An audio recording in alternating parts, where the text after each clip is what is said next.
Hello everyone, in this video today we're going to be going through two separate topics. The first one's very quick, it's the self-constructed assets, and then the second one is just a brief introduction to capitalization of interest. So this capitalization of interest is going to have multiple videos on it. It's a pretty complex topic and it's there's a lot of calculations involved, and we'll see some comprehensive examples in some other videos, but we just want to get familiar, like conceptually, what is capitalization of interest in this video, okay? So basically, capitalizing an amount into an asset account means you add the amount to the asset account, okay? You put that amount into an asset account as opposed to expensing the amount immediately, okay? So generally what happens in accounting is that we pay a certain amount for something, okay? Whether it's 15, 20, or whatever amount of dollars, okay? We pay a certain amount for, a service or something we're buying or whatever, okay? And generally speaking, when we spend money in accounting, there's two potential treatments, okay? We can either capitalize it, meaning that we're putting it into an asset account, we're actually adding the amount into an asset account, or we just expense it immediately, okay? So there's different examples, right? So, if you have rent expense that you incur for a period, right, you pay it out and that would be rent expense. But if you buy an asset, like a building, as we'll see in this example, you capitalize the building, right? You don't immediately expense the building, right? We do something called depreciation with that building. That's how we allocate the cost of the building to expense over time, right? So we don't immediately expense it, we actually capitalize it, and then over time we expense it, okay? So again, when you first spend money, you're either gonna capitalize something or you're gonna expense it. So let's say you pay $500,000 for a building. You capitalize the $500,000 into an asset account called building, right? And so, again, this is very basic, but what we're trying to do is get more familiar with the terminology of capitalizing versus expensing, okay? So everyone knows that when you pay $500,000, you put into an asset account called building, but it's called capitalizing, okay? That's kind of the thing that we're pointing out here, okay? Now, the thing is, capitalizing something increases our current year income, so we must be prudent with what we capitalize. Why does it increase our current year income? Well, if we were to say, okay, capitalizing versus expensing, well, if we're capitalizing it, that means we're not expensing it. And if we're not expensing it, that means it's going to increase our income, right? Because as opposed to if we did expense it, right? Because if we do expense this $500,000, for example, our net income is $500,000 lower than it would be if we just capitalized the full $500,000. Okay, so in this example, in this packet, we're going to see the language of may and allowed to throughout this packet. Okay, technically these are GAAP requirements, but capitalizing is essentially a privilege granted by GAAP in certain circumstances. So when I say companies may capitalize or they're allowed to capitalize or something like this, it is a GAAP requirement. Companies must do this. I'm just using that terminology because, again, it's sort of like almost, you can see it as sort of a privilege to be able to capitalize something versus expensing it, because capitalizing it allows us to increase our current year income. Okay, if this doesn't make sense, you don't need to worry about it necessarily. Just know that whatever's in this packet, if you see may or allowed to, you have to do it, right? So you don't necessarily need to worry about that if that doesn't make sense, but anything in this packet is a GAAP requirement, okay? First, so that was just a quick overview. Then we have self-constructed assets. This is one quick bullet point just because it's technically covered in the class, but if you just memorize this, that's probably all you would really need to know.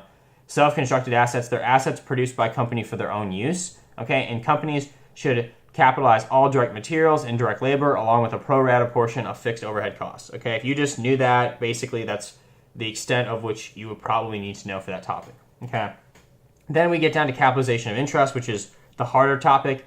And basically, it's putting interest into an asset account as opposed to expensing it, right? So we just spent a long time talking about what's capitalizing. Well, if we're talking about capitalizing interest, right, we're not expensing it. We're actually putting it into an asset account, right? That's what we just talked about, the difference between capitalizing and expensing. That's why we spent so much time there, because it's very important for this lesson, okay? Companies are allowed to capitalize actual interest costs incurred during the construction of an asset. Companies may only capitalize interest costs incurred through debt financing. So the cost of stock financing may not be capitalized, okay? Companies are only allowed to capitalize actual interest costs incurred through debt financing, okay? So it has to be actual interest costs. It has to be incurred during the construction of an asset, and it has to be through debt financing. It cannot be, you can't just say, oh, well, the cost of our stock is XYZ. That doesn't work. You cannot capitalize the cost of stock financing. It is not allowed within GAAP, okay? Now, a company may capitalize interest for the following types of assets: The first one is an asset created for the company's own use, such as a building, a piece of machinery, or a piece of equipment. And then also assets constructed for sale or for lease to another company as a discrete project. Okay, so what does that mean, a discrete project? Well, if you're constructing a building or you're constructing like a cruise ship or something like that, okay, to where you can identify specific costs with the building and with the cruise ship. Okay, you could say, oh, well, we took out this. When I say cost, I mean interest. Okay, in this case, okay, we can say, oh, we took out a loan specifically for this building. Okay, to make this building, so we can identify that interest cost specifically with that building. Okay, that's what it means to be a discrete project. Okay, it's not just your typical inventory that's all day, every day you're making that inventory to sell.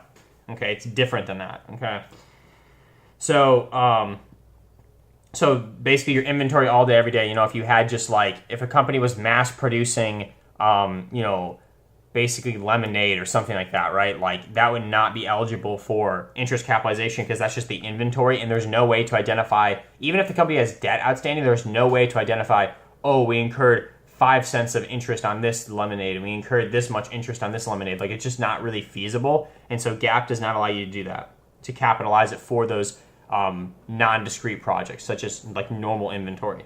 Okay, so 3 criteria must be met for a company before a company can capitalize interest costs. Okay, and when we're capitalizing interest, it's called the capitalization period. That's when companies are allowed to capitalize interest.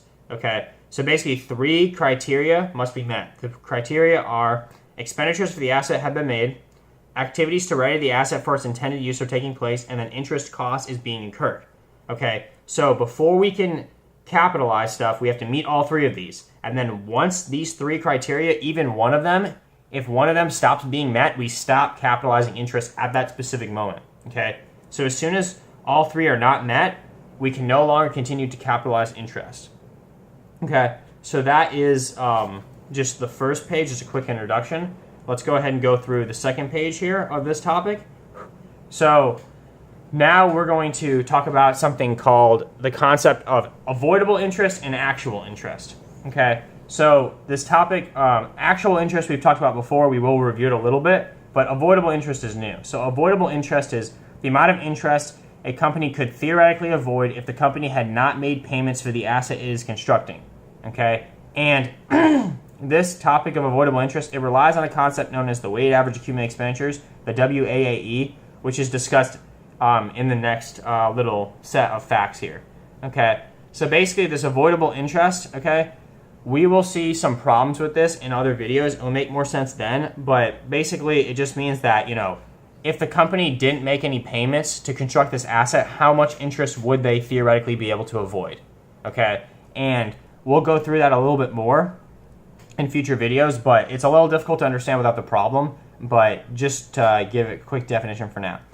Actual interest is the amount of interest that we incurred on the debt taken out to finance the project. So that's the interest that you're actually incurring, right? It's not this theoretical amount that you could avoid. It's, okay, I borrowed $1 million at 10% for 1 year. The actual interest is $100,000. I have to pay that much, right? It's not, oh, well, how much could I avoid or whatever. No, it's not that. It's actually how much do I owe, basically, on interest, okay?